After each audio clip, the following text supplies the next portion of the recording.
Año 303. El emperador Diocleciano ha desencadenado una cruel persecución contra los cristianos. En Cartago, medio centenar de ellos son apresados. Les han sorprendido celebrando la Eucaristía.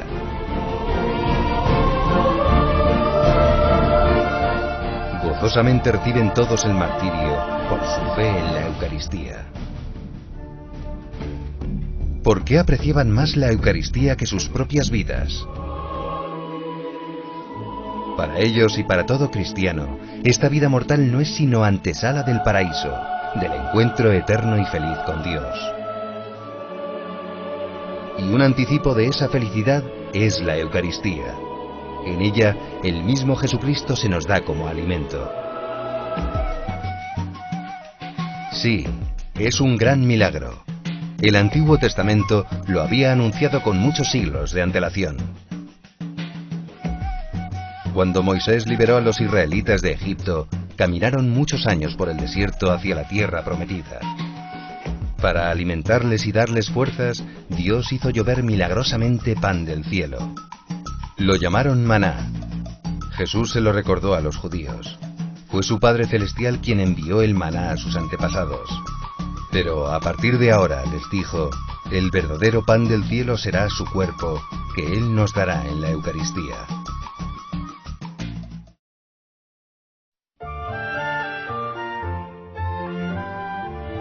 Otra figura de la Eucaristía fue la antigua fiesta judía de la Pascua. Para celebrar la liberación de Egipto, cada familia israelita sacrificaba un cordero, lo asaba y lo comía con panes ácimos. La figura del cordero es importante. En el bautismo de Jesús, Juan Bautista le presentó como el Cordero de Dios que quita los pecados del mundo. Anunciaba así el sacrificio de Jesucristo en la cruz. Él sería el Cordero, la víctima inocente, inmolada para la salvación de todos los hombres. Fue precisamente durante la cena pascual cuando Jesús instituyó el gran sacramento de la Eucaristía. Le dio un sentido nuevo, una nueva Pascua. Ya no celebrarían la liberación de Egipto, sino la liberación del pecado y de la muerte, realizada por su propio sacrificio en la cruz. Es la cena más importante de la historia. ¿Qué ocurrió en ella? La noche anterior a su pasión, el día que los cristianos llamamos Jueves Santo, Jesús se reunió con sus 12 apóstoles en el cenáculo. Tomó pan en sus manos, lo bendijo, lo partió y se lo dio diciendo: Tomad y comed todos de él, porque esto es mi cuerpo que será entregado por vosotros. Después, tomó en sus manos el cáliz con el vino y les dijo: Tomad y bebed todos de él, porque este es el cáliz de mi sangre, sangre de la alianza nueva y eterna, que será derramada por vosotros y por todos los hombres, para el perdón de los pecados. Haced esto en conmemoración mía.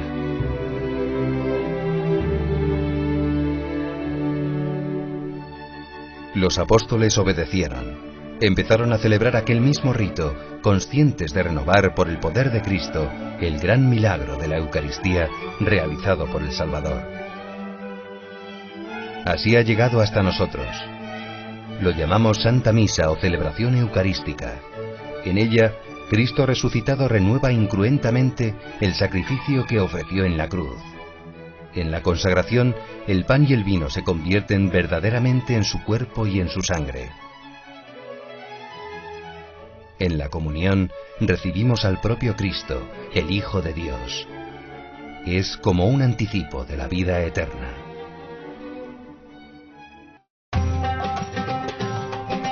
Cuando los judíos se establecieron en Jerusalén, Dios ordenó que se le construyera un templo. En él, los sacerdotes de la antigua alianza le ofrecían holocaustos y sacrificios en reparación por los pecados y en acción de gracias. Pero, ¿podían aquellas ofrendas reparar realmente los pecados cometidos por los hombres? Solo un sacrificio ofrecido por un hombre que era Dios tendría valor infinito para reparar la ofensa al Creador, cometida por Adán y Eva y por las ofensas de sus descendientes. El templo y los sacrificios de la antigua ley eran solo imagen y anuncio de un sacrificio infinitamente más valioso. El ofrecido por Jesús a Dios Padre con su pasión y muerte para la salvación del mundo.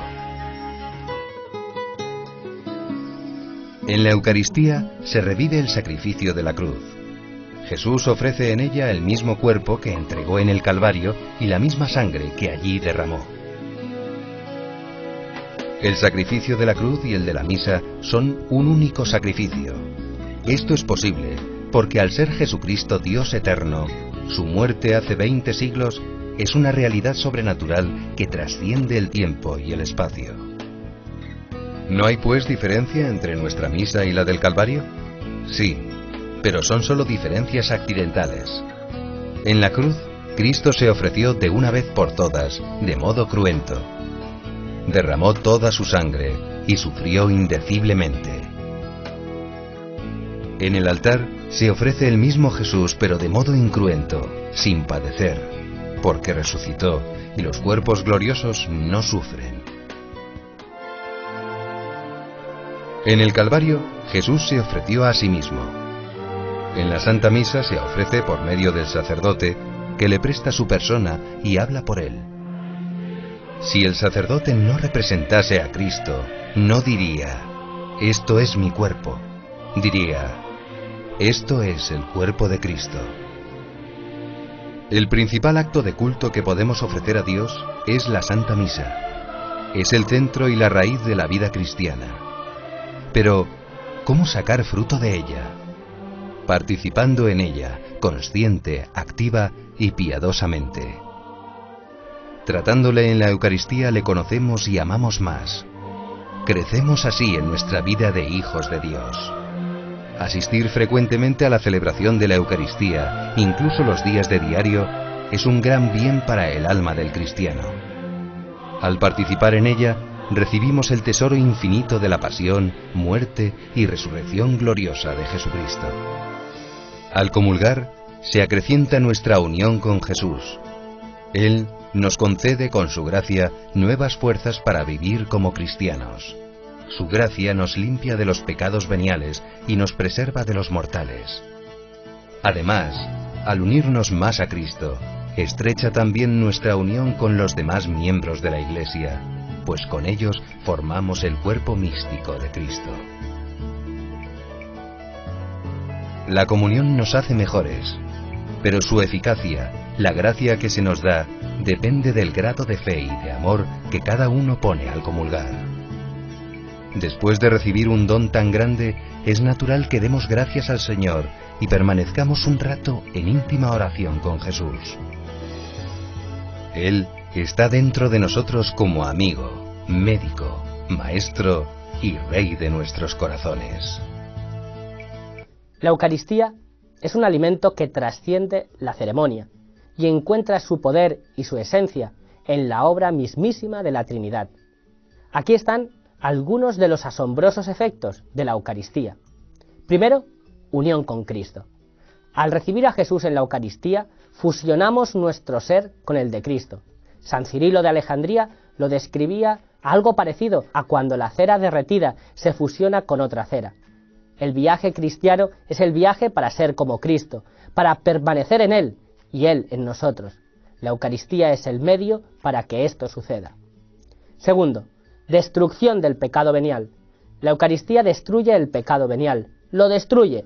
A través del pecado, el fervor de nuestra caridad puede disminuir por nuestro pecado venial. Pero cuando recibimos la Eucaristía, nos unimos con la misma caridad, que quema los vestigios de nuestro pecado venial y nos purifica para poder empezar de nuevo. Tercero, protección contra el pecado mortal. Aunque deberíamos abstenernos de recibir la Eucaristía cuando sabemos que estamos en estado de pecado mortal, deberíamos recibir la Eucaristía tanto como nos fuera posible, porque nos protege de los pecados graves. Es como si el poder de la Eucaristía limpiara el pecado venial de nuestras almas y luego lo cubriera con una capa protectora que nos ayuda a permanecer a salvo de pecados graves. Cuarto, relación personal con Jesús. Muchos cristianos hablan de la importancia de mantener una relación personal con Jesús, lo cual es muy acertado, pero ante todo Es a través de la Eucaristía como realmente podemos establecer un encuentro íntimo con la persona de Jesús. Benedicto XVI destacó una vez esta conexión. Hoy se necesita redescubrir que Jesucristo no es una simple convicción privada o una doctrina abstracta, sino una persona real, cuya entrada en la historia es capaz de renovar la vida de todos. Por eso la Eucaristía, como fuente y culmen de la vida y de la misión de la Iglesia, se tiene que traducir en espiritualidad, en vida, según el Espíritu. Quinto, da vida. Según el Catecismo, la Eucaristía conserva, acrecienta y renueva la vida de gracia recibida en el bautismo. En otras palabras, recibir la Eucaristía incrementa la vida de la gracia, ya presente dentro de nosotros. Sexto, unidad con el cuerpo de Cristo. Puesto que estamos más íntimamente unidos con Cristo a través de la Eucaristía, también estamos más unidos con todas las personas que reciben la Eucaristía. Dicho de otra forma, la Eucaristía es como el pegamento que nos mantiene unidos a Jesús y a todos los hermanos y hermanas de la Iglesia. Séptimo, nos compromete con los pobres. Las palabras de San Juan Crisóstomo avergüenzan a los que abandonan la mesa eucarística sin preocupación por los pobres. ¿Has gustado la sangre del Señor y no reconoces a tu hermano? Deshonras esta mesa no juzgando digno de compartir tu alimento con el que has sido juzgado digno de participar en esta mesa. Dios te ha liberado de todos los pecados y te ha invitado a ella. Y tú, aún así, ¿no te has hecho más misericordioso? Octavo, consuelo espiritual. La Sagrada Comunión es un anticipo de la dicha del paraíso, así que produce dicha en nosotros en esta experiencia real de unidad con Dios. Si nos sentimos abatidos por las dificultades de la vida, podemos ir a la Eucaristía, nuestra fuente de alegría, y pedir al Señor que nos colme de consuelo y paz. Noveno, pacificador. En el Sínodo sobre la Eucaristía en 2005, los obispos discutieron cómo la recepción de la Eucaristía en áreas devastadas por la guerra transformaba a las gentes de Dios y les daba el ímpetu para buscar la paz. Gracias a las celebraciones eucarísticas, pueblos en conflicto se han podido reunir alrededor de la palabra de Dios, escuchar su anuncio profético de reconciliación a través del perdón gratuito, recibir la gracia de la conversión que permite la comunión en el pan y en el mismo cáliz. Décimo, ofrece un punto focal en nuestras vidas. Si entendiéramos de verdad la profunda naturaleza de la Eucaristía, empezaríamos por centrar nuestras vidas en torno a la Sagrada Comunión. No hay nada más importante en nuestras vidas, ni partidos de fútbol, ni reuniones de amigos, ni picnics. No hay nada más importante en nuestro calendario semanal que recibir la medicina del médico de las almas, de recibir a Jesús en la Eucaristía.